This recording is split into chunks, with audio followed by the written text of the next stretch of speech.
Let's fight. Let's fight, guys. It's Wednesday. We're in the diaspora. Welcome in the ring. Those of you who are joining us on Twitter, welcome in the ring. For those of you who don't know we're on Twitter, you can follow me at Sherrod Duncan. The Twitter handle is right there. It is right there at Sherrod Duncan. It's the same on Instagram at Sherrod Duncan. It's the same on YouTube. Search for Sherrod Duncan at Sherrod Duncan on YouTube. Subscribe to our page. Welcome, wherever you're joining us, at home here in Guyana, in the Caribbean, in the diaspora. A very good evening to each and every one of you. Good night, Junie and Roxanne, Sion and Anne, Stacy Ann. Onyx is here as well. Onyx is here as well. Good to see you, Onyx and Rashley Ford. Viola Duvoir. I love that name. Is it French? I can't remember. Duvoir. Viola, good to see you there, and all the other folks who are joining us online. Guys, ensure that you share the live stream. The other evening when we came off, we saw we got about 200 and something shares. Guys, we want another night like that. Good to see all of you. I'm going to share a place or two, and then I'm going to be back with you guys. Really good to have each and every one of you. Guys, and I hope you know that we spend a lot of time putting together our program for you. Apologies if the audio isn't always perfect. Believe it or not, as we say here in Guyana, we are working feverishly. We're working assiduously to ensure that we solve that audio problem. We want to give you a tip-top show, not some bottom house cook shop kind of business, not like the other folks. We want to give you a good program, and so I apologize for the way the audio has been acting up. But one thing I learned among the things that I've learned when you're doing live streams, every night you sit down to do a live stream or you stand up, whatever, it is a new experience, and you have to always grapple with so many complexities happening at any given time. And we are grateful for all those persons who help us to put the show together and help us to surmount the myriad challenges. So it's not a case where you can leave something plugged in or an app set in a certain way and, it's good every single evening when you come on. It's a constant tweaking and battling behind the scenes here. But guys, we're happy that you guys are with us once more. Again, we hope that you guys have had a good day at work. You put in the work, you work with integrity and accountability, and the folks are happy to have you there. They aren't, happy to see when the weekend come, to get rid of you or something like that, that you're an asset to that business or that enterprise, that company you're working for. And we encourage you guys to, put your best foot forward wherever you are, especially even more so if you're in the diaspora and you're tasked with keeping our flag flying high. Guyane's got a bad name too many places. Guyane's got a bad name too many places. And, we're in the diaspora this evening, and I forgot an important thing. There's a Guyanese professor who was elevated at a university overseas at Stanford University. And I wanted to talk a little bit about him, but I don't think we've included it in my notes tonight.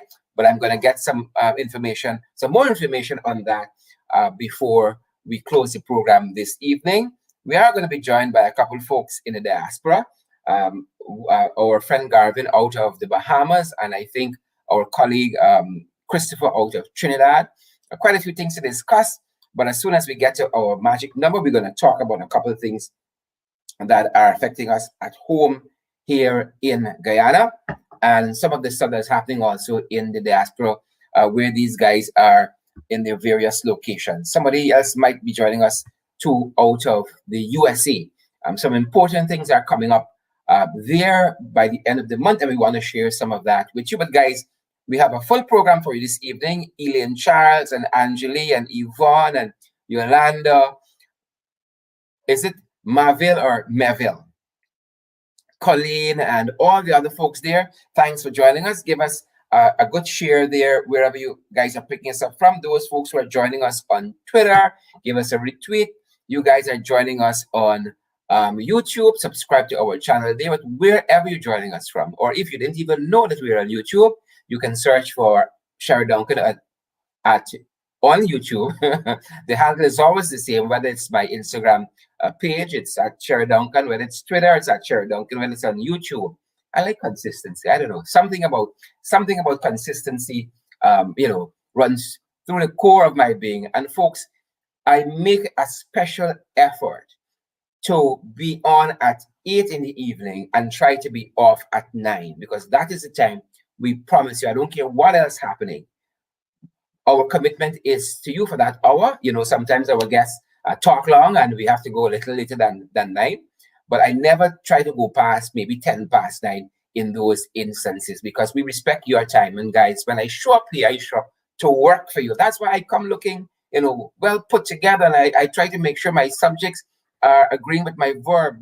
There's coherence in my subject verb agreement and in my vocabulary. I mean, if we're talking in the vernacular, we're talking in the vernacular. But the point I'm making is that we take the work we do here on your behalf and for you very, very seriously. And that's why I'm going to be challenging some of you this evening, making a call to you to help us, get some much needed items on the ground here in Guyana. A lot of people are facing tremendous hardship, and guys, you cannot begin to imagine how my phone goes all day, with requests that are made for something. Some child needs a tablet, a family is suffering, and more so in this COVID season than usual, needs some food stuff.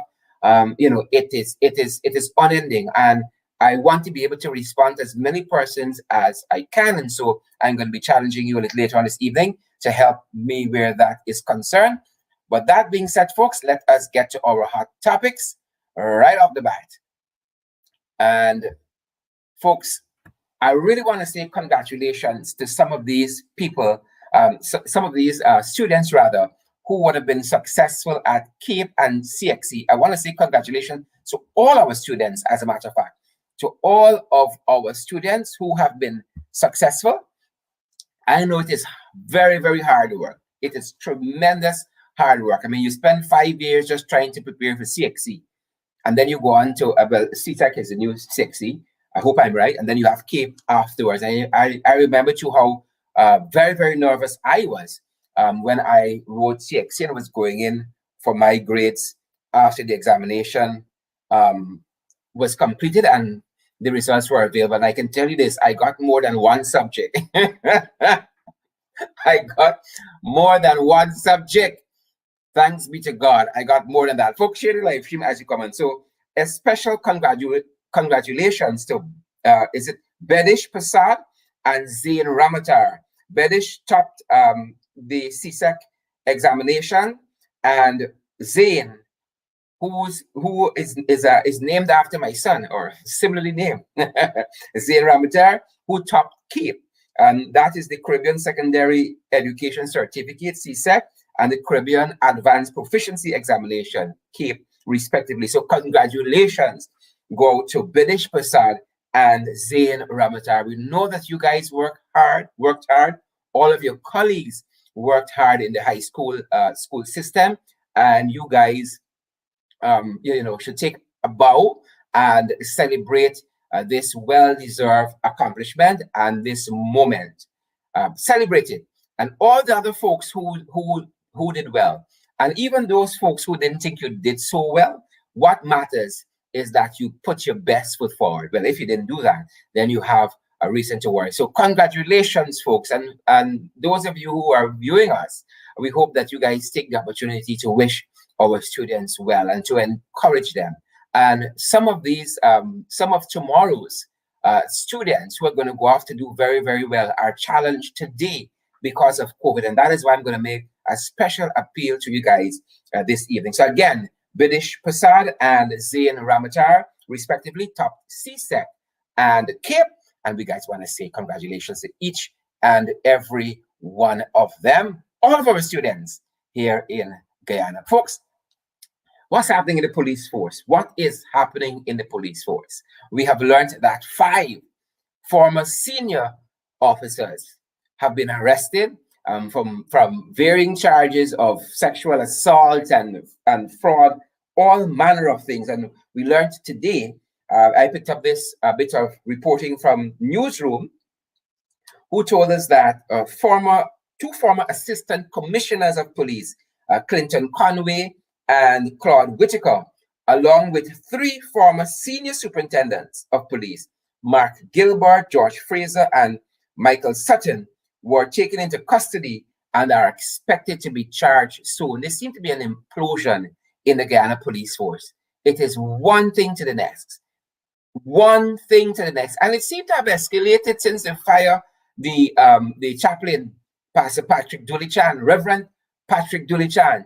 Even though they took back, even though they rescinded that dismissal, even though the president wailed into them to rescind that dismissal, the damage was already done and the intent was made known to the man upstairs, right? That y'all seem not to like this kind of thing. So we see an escalation with the negatives out of the police force, with the negatives out of the police force. And we are going to be bringing you more details as it concerns this very matter. But again, we are learning that 2 former assistant commissioners of police have been arrested by police. This is Clinton Conway and Claude Whitaker, along with 3 former senior superintendents of police, Mark Gilbert, George Fraser, and Michael Sutton. And again, we're going to be giving you guys more detail as we go down the line. But I said to you that we picked that up from Newsroom. Demerara Waves seem to have a little extra than Newsroom. And Demerara Waves said, for instance, I want to read a section of that for you. It said, the Demerara Waves Online said that indications are that steps are being taken to dismantle the Police Service Commission, because lots of these policemen that I've named here are members of the Police Service Commission. Steps are being taken to dismantle the Police Service Commission or make it dysfunctional before its term expires in August 2021. The current Public Service Commission has been appointed by the David Bridgelet administration. According to security sector experts, every effort is being made to ensure that the PSC is stacked with pro-government operatives, PPP operatives, who would not oppose the promotion of certain officers on the ground of ineligibility. Mr.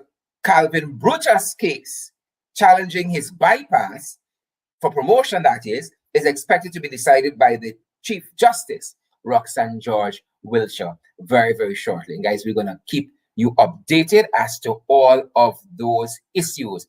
Moving on from there, we have this bit for you. This gentleman here, Mr. Maniram Prashad, and he is of the oil and gas chamber. Let me make sure I get it right. He's the president, rather, of the Guyana Oil and Gas Energy Chamber. And he says that local content is being stymied by foreign companies that flood the market with summits and exhibitions. Local content is being stymied by foreign companies that flood the market with what? Summits and exhibitions. Now, I found this strange because I thought the PPP had the answer for everything. When the PPP were in opposition, they said they had the answers for COVID. APNU, AFC, and other people didn't know what they were doing. Just give them a chance. They took COVID from 21 deaths. Now we're pushing on 400. They took COVID from 474 confirmed cases.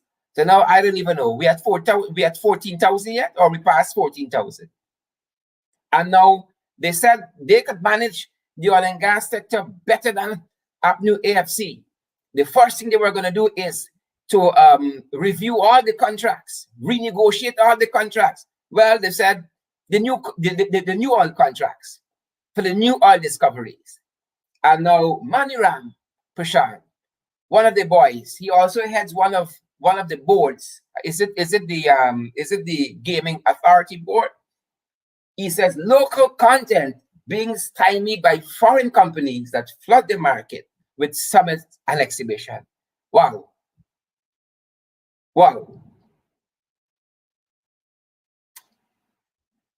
COVID-19, folks, as I said to you early on, it is out of control.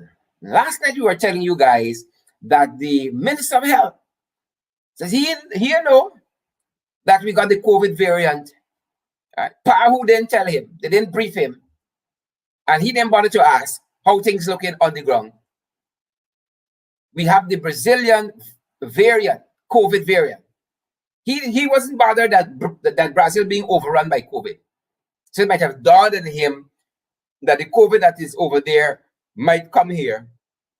So he said he has not been briefed as yet about the COVID variant, and so it is out of control, folks.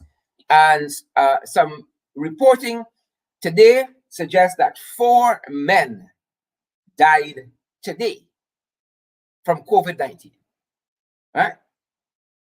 Which pushes the May death toll to 50. Tomorrow is what day? Tomorrow is the 19th or the 20th. We're not month end yet. We got a few days to go, and 50 persons died in May already from COVID-19. And today registered 153 new cases. 153 new cases. And you see what we say when we say to you every night, like we preaching. Like we preaching from the COVID Bible. Social distance, wear your mask, sanitize. And practice all the other COVID measures. Right? And let me say something here.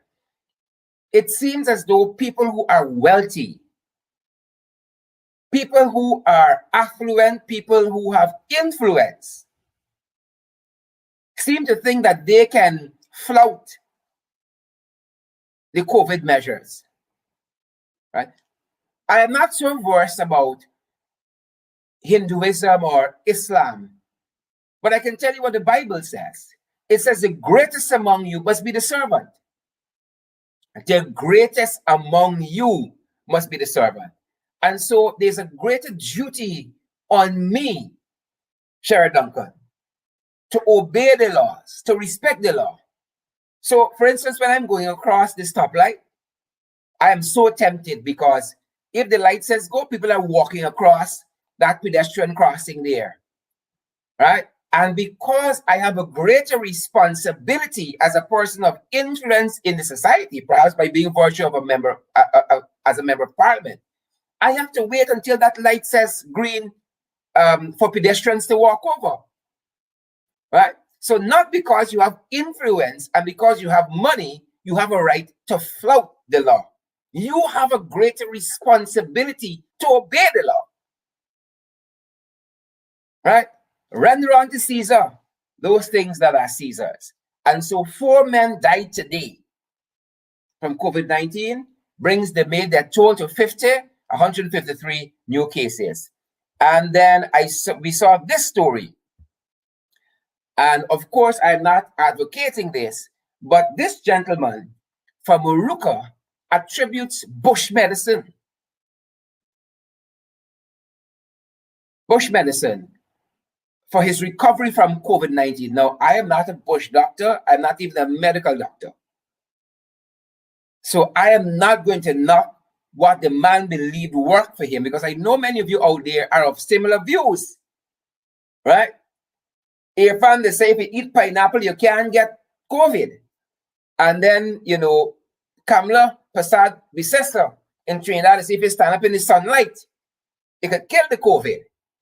I am not exposing any of those things. I wanted to share with you what this man said worked for him. He said bush medicine helped his fast recovery, right? And those of you who are listening to us can perhaps share with us in the chat there if you had any bush medicine that worked for you.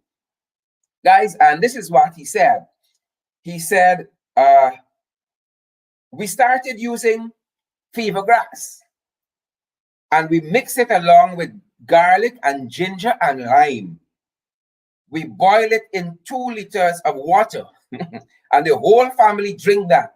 We also blend pure pawpaw leaves and had that or the leaves of other plants called vervine. which is commonly known as rat-tail bush. Our family boiled the different kinds of herb drinks and brought it for us. They are all bitter, he says. Each of them have a bitter flavor. We also use wild Corilla bush that was boiled together with lime. We didn't drink them all on the same day. As we get them, we drink them. The fever grass one with the ginger, we drink that like quarter of a sanitary cup 4 times a day. And he said this remedy worked for him. This is Leslie Domingo out of the Maruca sub-district.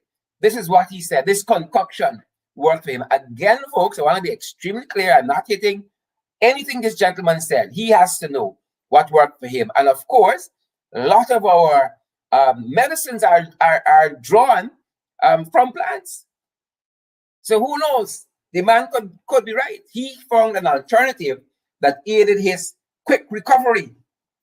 Leslie Domingo, what worked for you folks? We spoke early on about the police and about all that has been happening in the police force. And I wanted to share an event that transpired in I see some of my guests, I almost said Trinidad, in Sophia quite recently with the police. I was made to understand, according to credible sources, that the police went to execute a search warrant on a property. And then they decided, as they turned up empty-handed at that property in Sophia, they were going to search a neighboring barbershop. Upon searching the barbershop, they equally came up empty-handed, it is alleged. And then they sought to detain the barbershop, the barber, because they found a haversack in the barbershop with what?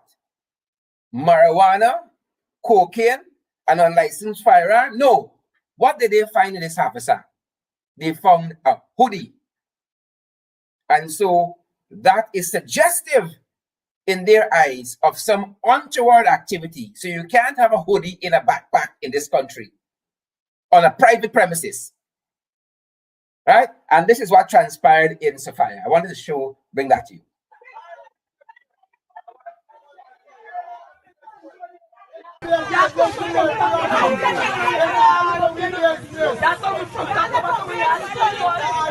Let me know if you're hearing us.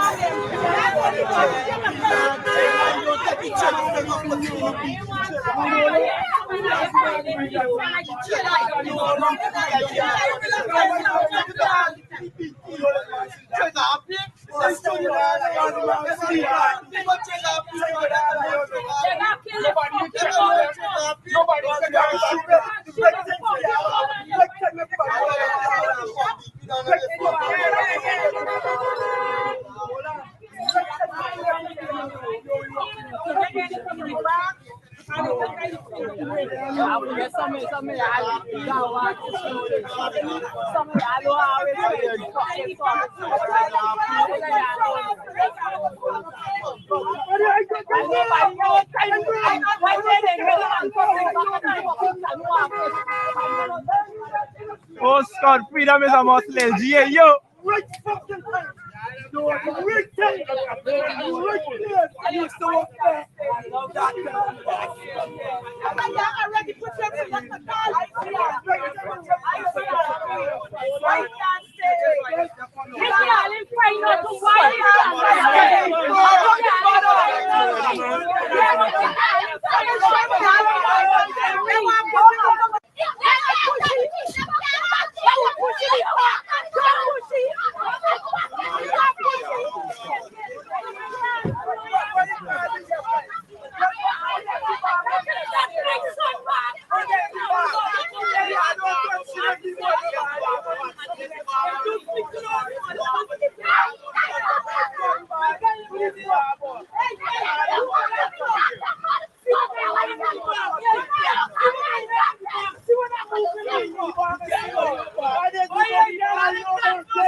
So that was the scene there in Sophia.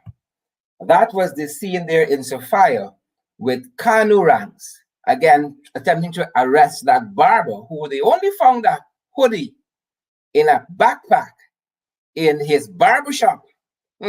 In his barbershop. And as we're on the police, guys, as we're on the police, we have some extended footage as we are keeping up with the Dalrymples.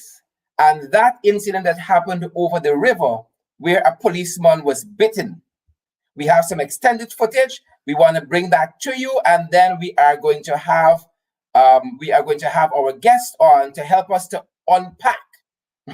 As my colleague Randy would say, we're going to have my guest on to help me to unpack some of what is happening locally here in Guyana and where they are as well in the diaspora. Let's take some of this Dalrymple video, keeping up with the Dalrymples. Don't get disrespectful. What are you pushing this thing on me? Yeah, just look for trouble. I'm going to work. Why you going to push this thing on me? I mean, it's your phone. Well, I'm drop it. Drop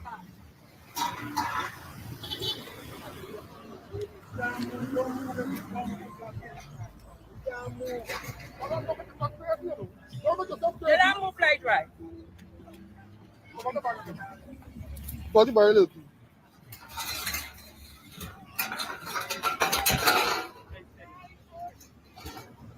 Did he put you one time for she boy?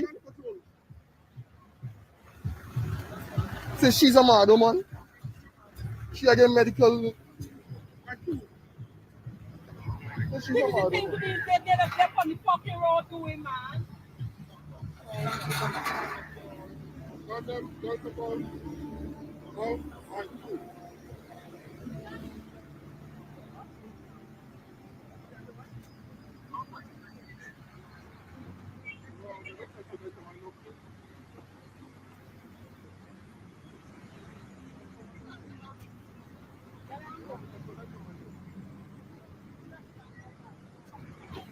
Come off the bike, boy.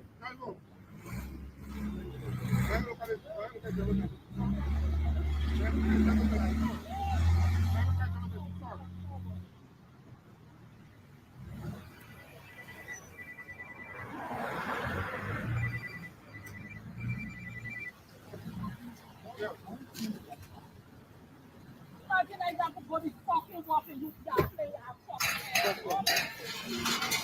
Little P, put your bike there. Put your bike there, little P. Put your bike. Put your bike right here, little P.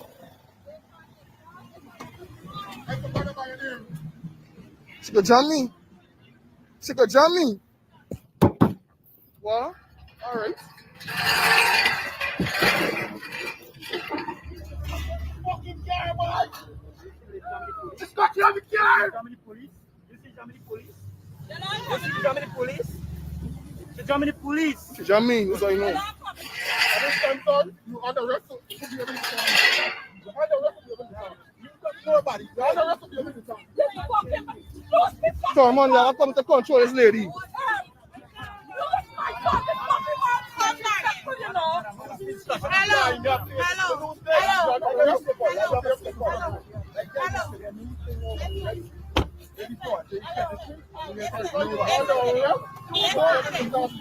I don't know what you're doing.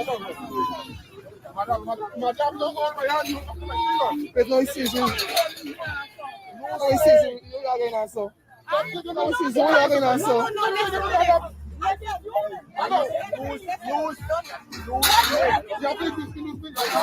Watch it. Watch. Let's. No, listen. No. No. You know, so. I don't care who you think. You know, see soon that you have to answer.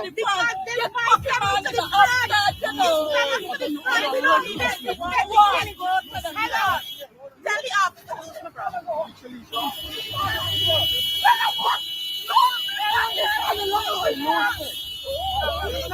She biting the sergeant. You lady, stop. Come on, your mother girl. You should bite the sergeant for.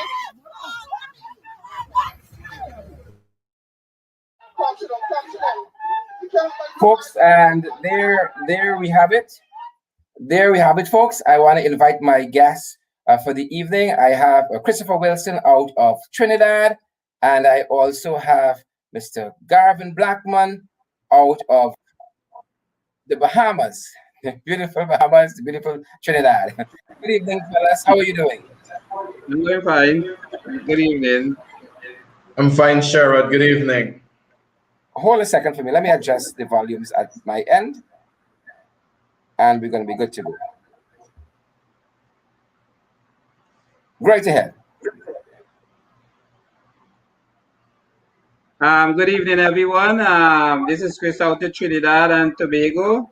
I'm Guyanese by birth, and it's a pleasure to be back with Showing Duncan, and we are enjoying the program as normal. And keep up the good work. Thanks. All right, good evening, everyone. Yes, it's a pleasure being back here, Sherrod. I don't know if I would say I'm enjoying what I'm seeing, but it's quite informative. Excellent. Great to have all of you. Let's start with COVID. Chris, I know you're in Trinidad. You guys have a lockdown. Tell us what is happening. You all seem to have less deaths than Guyana, and yet you all have a national lockdown. Tell us a little bit about that, Christopher. Well, basically, let's say around the month and April, we had around about 147, and during the Easter time, it had a for the Easter holiday, a lot of citizens went to Tobago, and as they returned, the COVID started to increase. So presently, we have around 331 deaths. So it's not so easy. It has jumped to a great extent because of the Tobago Fest, and also a lot of them had house parties. So basically, the government decided to institute a state of emergency, whereby from 9 to 5, everyone off the road except for the essential workers, and they would have to have a pass. And to facilitate that, those who are non-essential, they try to put things in place whereby they would get a stipend through the national insurance scheme and others source of revenue that they could help assist them. So right now we're not looking so good. We're not really shaping up so good, and they are trying to work as much to see how the COVID could reduce, because CSEC is around the corner, and also the common entrance, which you call SCA. So basically, they are trying as much to put stringent measure in place to reduce the COVID. Thanks, Christopher. I note also that COVID measure is going, is it up right into June, or is it until the 23rd of this month? It's up to the 23rd of this month, but apparently it may go into June. So it's only for 2 weeks, so they are waiting to see what if the COVID would drop. But apparently it hasn't dropped, because yesterday was 600 and now it's 500 cases. And on the ministry, and one thing with the ministry here, they have an updated site. So within the clock, you're getting results in terms of the numbers and if it's reducing and so. So presently on my phone, it's around 519, right? Because they have live updates in terms of the numbers and so. So basically, we don't know if it might go into June. So they are waiting to see basically if it would reduce due to the lockdown. And one of the things I have found personally appealing is that your prime minister seemed to have taken a very frontal role in curbing the spread of COVID, in terms of being out front, speaking to it almost on a daily basis, being very, very stern with the populace where he has, and even the business community. We get updates here out of Earfund based on how we wake up in the morning. And you're talking about real-time updates on your smartphone. We get the updates, based on how the person who doing the updates feel that afternoon, whether they want to put it out or not. So it's a total different scenario here. Well, I think that the challenge, as we say from before, they have epidemiologists over there, and those people, as long they verse in data management and the statistics, they're supposed to provide the public with live updates, or every 2 hours or 5 hours, you're supposed to jump on your phone or so and get updates. So probably, I don't know what they have down there. So this is one of the challenges they have to work. But the Prime Minister is working at it, is stringent measures here. All places locked. The only places open really in Trinidad from 5 to 8 is the groceries or the supermarket, the pharmacies, and the gas station. All over lockdown. All over lockdown clean. Christopher, you talking about epidemiologists to confuse we. We Minister of Health don't even know we got a variant here. Pahu telling we got a variant. The minister say here no, but Garvin, those are the disease experts supposed to track those variants, because we have one here too, and they catch up on it one time, and the public was able to know, and they tried to sensitize people and so.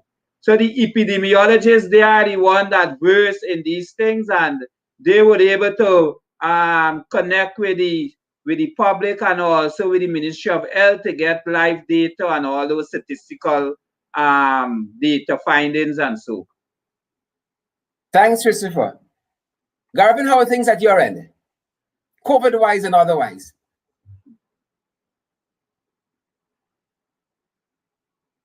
It's pretty much stable. It's not as alarming as Guyana in terms of death rate and so on.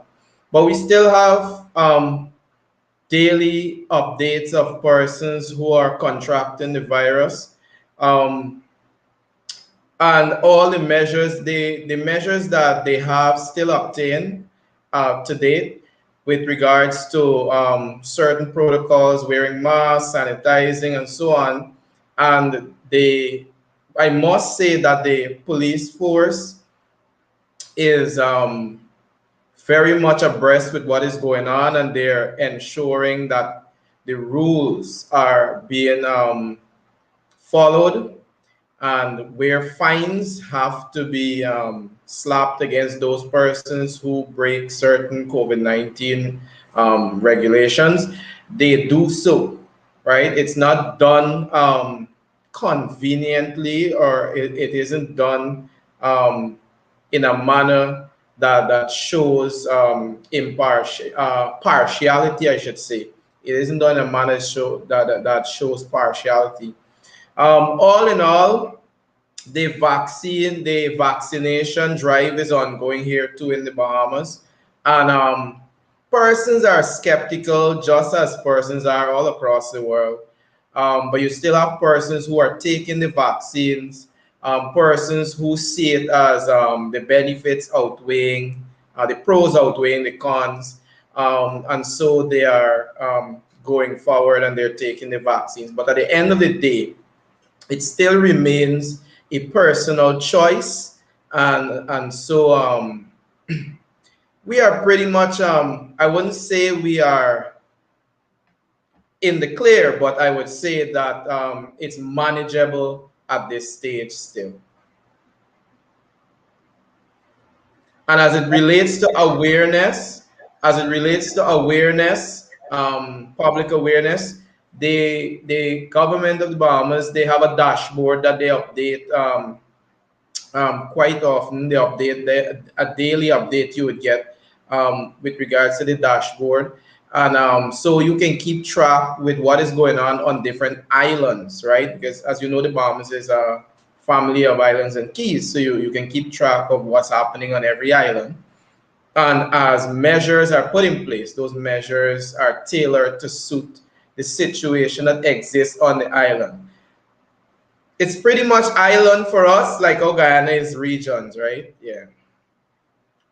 Great. And while we're on this topic, just before we shift gear to the police, I wanted to make a pitch for our in the ring care packages, because as I said when we started, we're getting so many requests.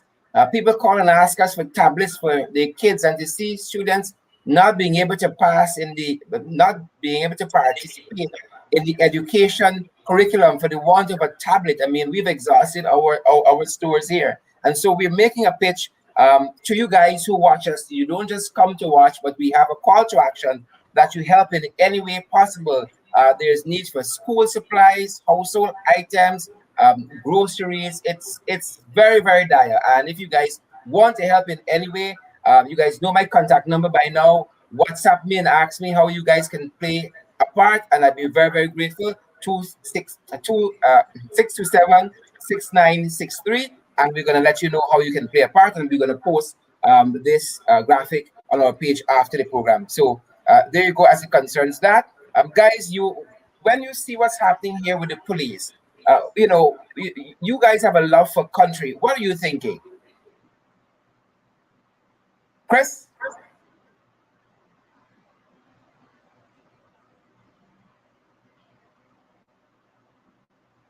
With the young lady, I think that they should have conducted in a more professional manner, and also the young lady, because based on our attitude is totally not professional, and I think she should have conducted herself in a more professional manner. But as we say, with the police force, we know that the police force, the way how it is being structured, it is still controlled by the government, and it's supposed to be an independent body like Trinidad and most of the other islands, because even though it falls under the branches of government, it's supposed to have some sort of leverage of democracy and also professionalism. So I think that the police force, probably they have a lot of development to take place in the police force in terms of reorganizing it. And that would take a government standpoint from both the opposition and the government in order to come up with some sort of alternative, how to make the police force more independent, more professional, and also act in a more democratic way. Because if they don't do that, it would be a catastrophe in terms of the years to come. Garvin, what are your thoughts?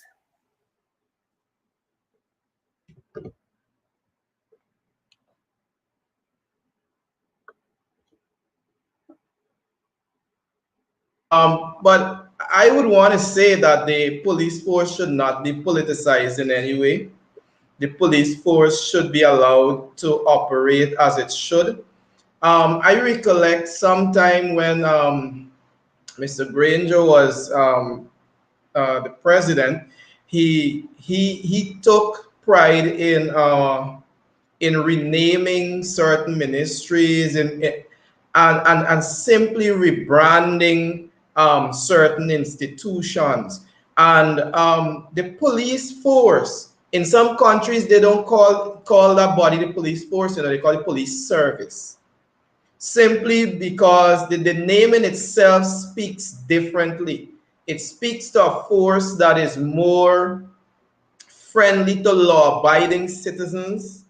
It speaks to a force that respect the citizens and respect the rights of the citizens. And while we're on that, I would also like to chime in on the episode that somewhat permeated the airwaves and so on. That Dalrymple situation Right you're ahead, talking about right ahead. there. You're talking about there. I like to listen to the finer details of things, and I've been listening to what was transpiring in the video.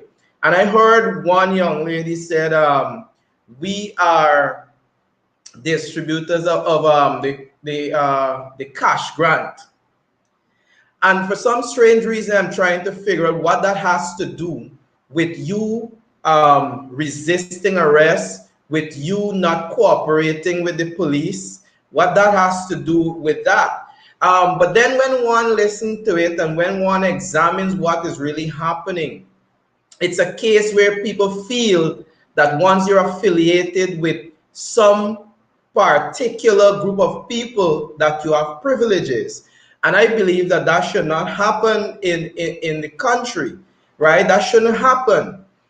The law should be the law. The judicial arm should be allowed to operate within its space. And so it should be allowed to operate without political interference, so that the duties of these officers can be executed without any form of politicization. And that is what we want to see in the police force. We want to see the police force being allowed to operate, the police force being allowed to follow standard operational procedures. And that's a serious thing right now, where standard operational procedures need to be paid keen attention to as it relates to certain matters that police force, those officers are dealing with. You know, if they follow certain operational procedures, a lot of these confrontations and these feisty altercations will be avoided, right? So they really need to go back to the drawing board, and they need to look at, I don't know if that's a part of the training in the police force, following certain standard operational procedures. And even if it is a part, to what extent is it being enforced? To what extent do they hold these officers to following those procedures? Garvin, what is Garvin and Christopher, what is striking here is that, for instance, we had an assault in Parliament. The country knows about that, if not the world.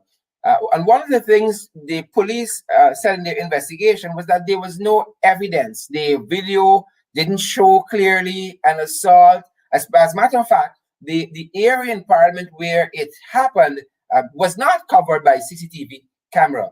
It is different here. You know, you are seeing with your own naked eyes. It is days later. We don't even hear about anybody being detained by police. We don't hear of any charges being laid. There has been silence on the part of the police force and the government. What are your thoughts? Because citizens, if you guys might be following, but some of the comments on this issue here, what is happening? It seems to be that there's one law for one set of people in this country, and there's another law for another set. Look at what is happening here with the police. Look what happened in Sophia. One gets the impression that the police are only bad for some people. The police, it is being politicized, and this is one of the biggest challenges that both the government and the opposition have to come together to make it be a more independent body, because the branches of government speak about separation of powers. And even the judiciary, as we saw there in terms of the election, because I read Guyana Constitution, and certain things I saw came out of the High Court with the CG. I was surprised in terms of contradiction. Also remember that because of the politicization, because look at Barbies, for example, with the farmers. If you could remember with the rice farmers with the tractor and the combine, how it destroyed the Barbies Road. And the magistrate, the former magistrate Rambridge, who is basically the road safety officer, he's like a headless chicken. Gobin Abachan have to be reminding him, and a lot of information have to be put forward. And some of the police say that they cannot do anything as much because they would be transferred. If you could remember our Barbies in terms of the mud on the road with those rice farmer combine and tractors. So it means that the police force are being controlled by the government, and this is sad. This is totally sad here, and this is not democracy. So the government and the opposition, because people are laughing at Guyana. People are laughing at Guyana in terms of basic things these government cannot organize, basic things. And it shows the level of intelligence and also a bad character based on the university they attend. Become a university graduate, you are a university graduate, Sherrod, and certain laws and protocols you have been trained to follow, you must follow it, or else it would mean you be considered as a grassroots or worse. Because when you in society holding certain position, even the grassroots and them who never passed through university, they have common sense. They know what is right, you know. They know, and if you're not doing the right thing in terms of protocols, you would be looked upon as someone who is not being respectable in society. So I think that the government over there, the current government, they need to get the act together in terms of making sure that the police do the work in an independent and democratic way, not to influence the police or the judiciary, because we have seen it. I have read Guyana Constitution from right to left, and certain thing is totally unconstitutional that is being conducted in that country. In terms of the whole election debacle, should not even meet to the CCJ, because it have article there where it end at the Court of Appeal. So that system right now is in a mess.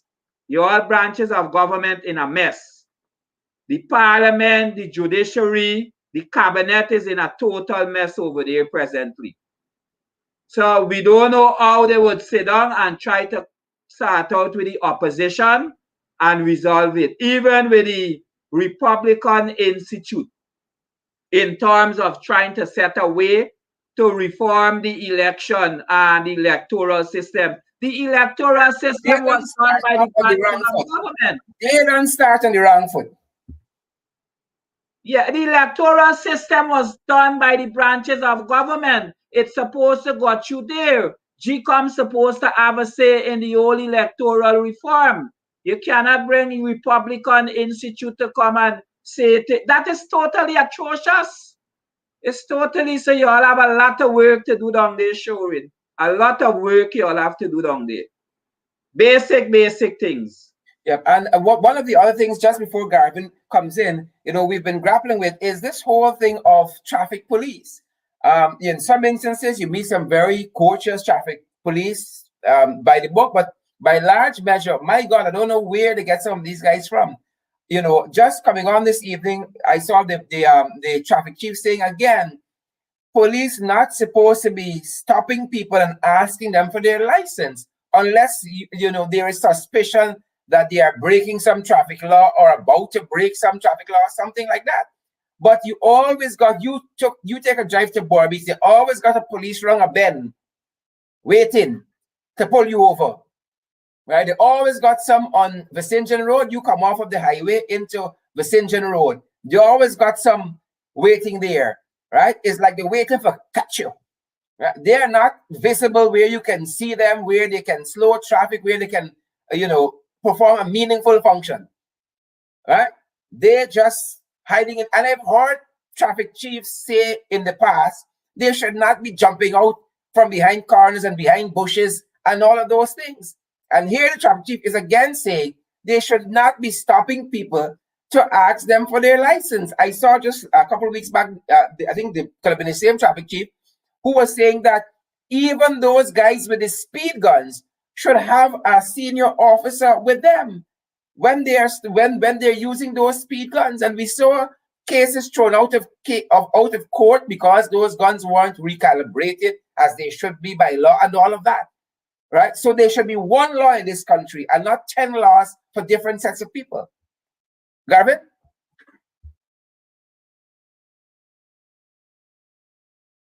Should be one law.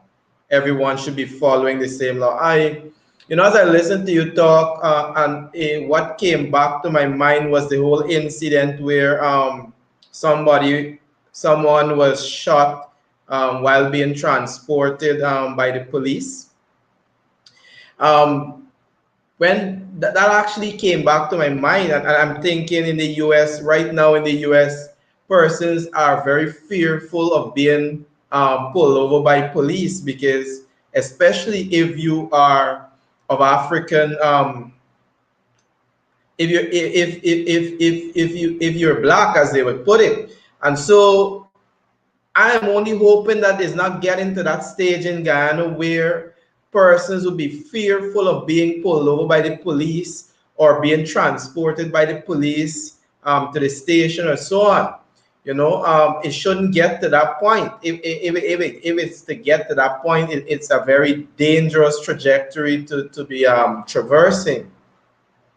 But all in all, having looked at everything from a holistic view, the police force really and truly need to have certain standard operational procedures that they're sticking to. And I'm wondering, what are the disciplinary measures that are put in place for police officers when there's certain infractions being created?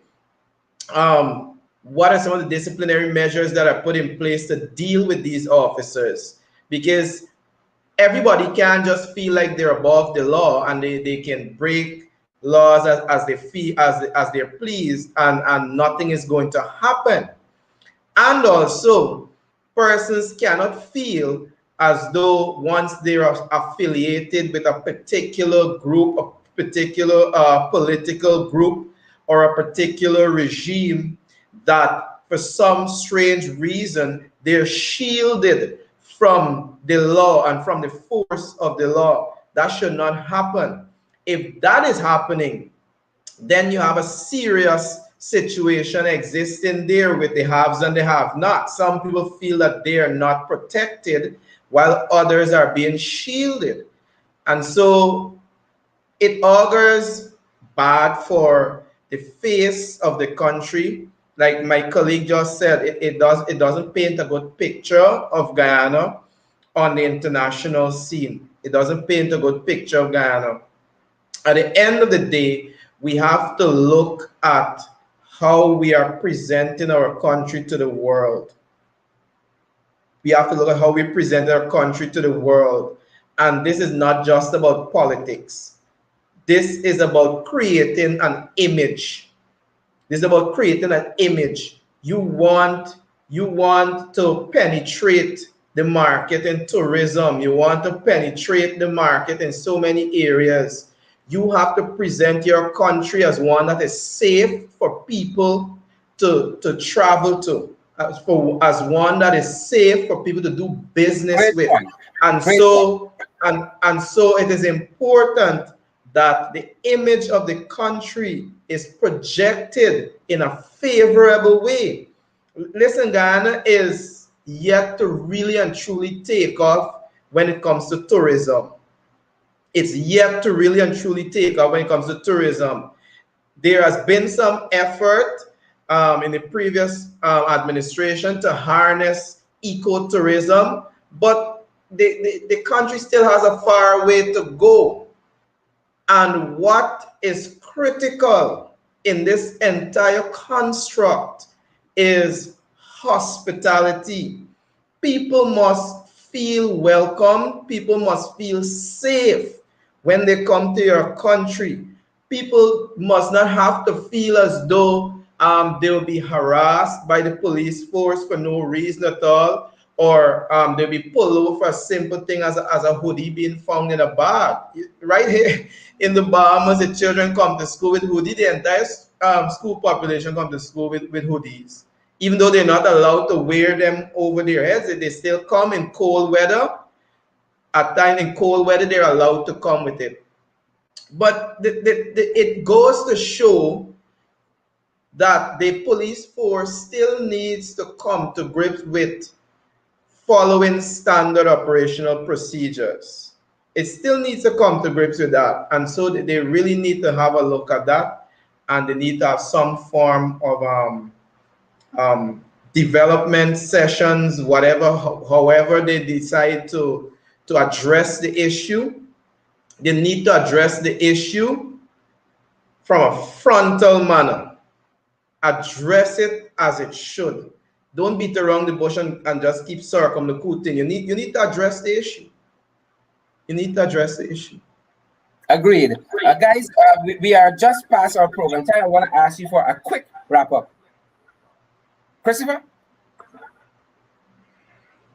To sum it up, most time within the diaspora, especially on my case, I present a lot of stuff in terms of development for Guyana. If most of you all look at underneath my timeline in terms of what some strategies they could put forward. That speed gun that the police force is at, I sent a letter with a whole set of strategies to the police in 2016, I think, in terms of speed gun and all those different things, right? So we within the diaspora, we want good for Guyana, but at the same time, we would not sit by and allow things to work wishy-washy.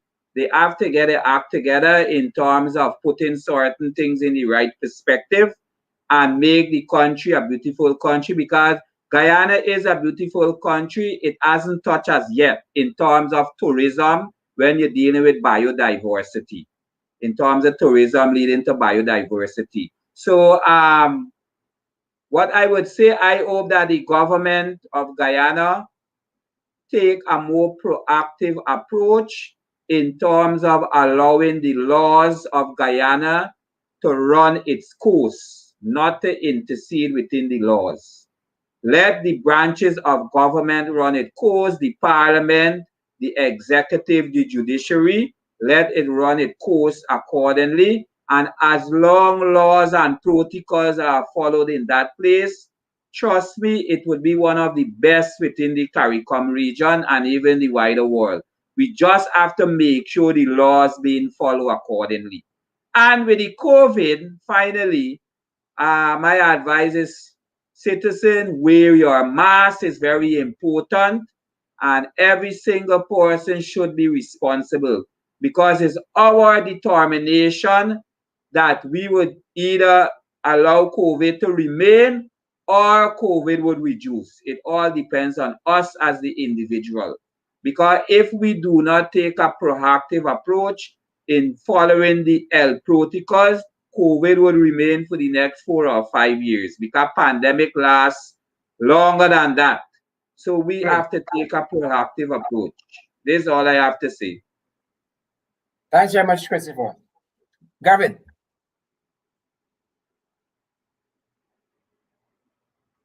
There seems to be a power struggle. Within the police force, there seems to be a power struggle. And my advice would be the police force needs to restore confidence, first of all, within itself, within the internal structures of the force. There needs to be a restoration of confidence before there can even be any restoration of confidence on the part of the citizenry of the country in the police force.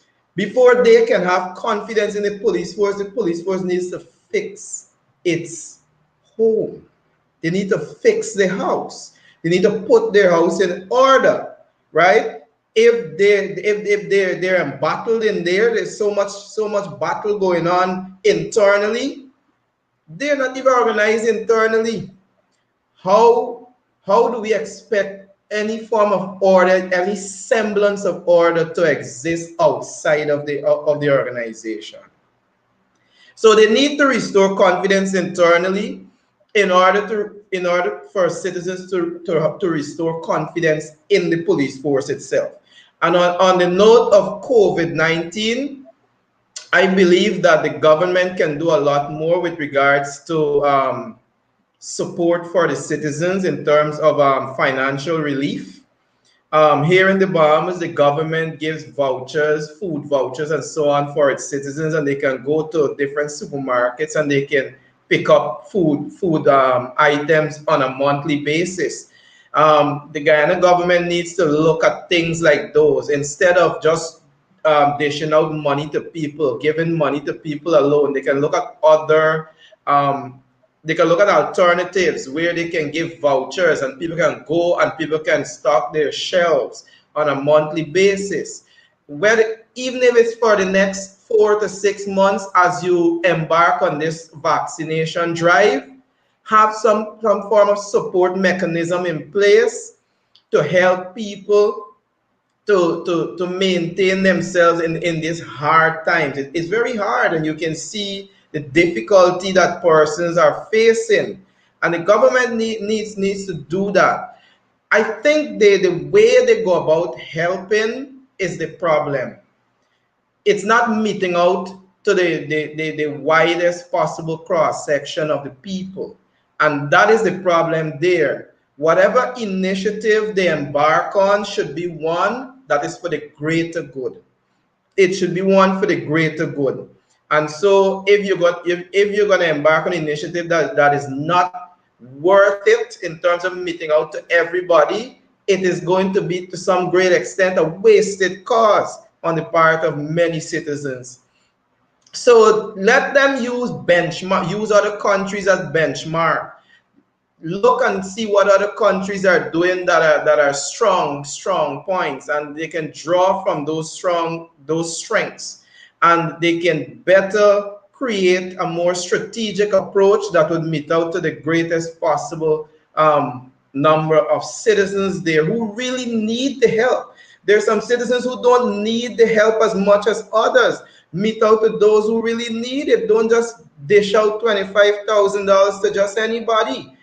Don't do it. When they did the one laptop per family thing sometime how many years back, it was a wasted effort because the laptops end up in rich people's homes and the babies playing with it and all kinds of things. So you spend a set of money and it's wasted because the objective is not achieved.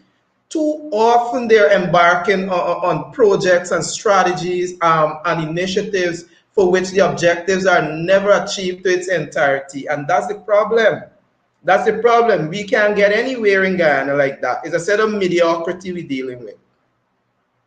Thanks, Garvin. Thanks, Christopher. Christopher Wilson out of Trinidad and Tobago, and Garvin Blackman out of the Bahamas. Thanks, guys, for coming and your great insights on these many issues. Thanks again. Yes, Sherrod. Have a blessed Guys, and as we go this evening, we want to remind you of our In the Ring initiative for care packages. There are so many persons who are in need locally, and we want to make sure that we can help as many persons as we can. And so this is our call to action for all of you guys this evening who watch us, that you help us with this initiative that we want to get done in terms of getting these care packages out to folks, and that you can be a part of helping others as well. You can contact us. We're going to put this graphic on our page. And as we go, I promise you that we wanted to give congratulations to this Guyanese-born professor of linguistics and the J.E. Wallace Sterling Professor in Humanities, Emeritus in the School of Humanities and Sciences at Stanford University, who is among 120 new elected members of the National Academy of Sciences. He's also one of the university's 6 researchers who were bestowed with this honor in April of this year. Finally, according to the website, the NAS was the National Academy of Science, was established in 1863 by an act of Congress signed by the then U.S. President Abraham Lincoln as a private non-governmental institution charged with providing independent, objective advice to the United States on matters related to science and technology. So congratulations, Guyanese John Rickford, professor there at Stanford University. Guys, continue to social distance, wear your mask, sanitize. Social distance, wear your mask, sanitize. Thanks for joining us this evening. Stay safe, guys. Stay safe.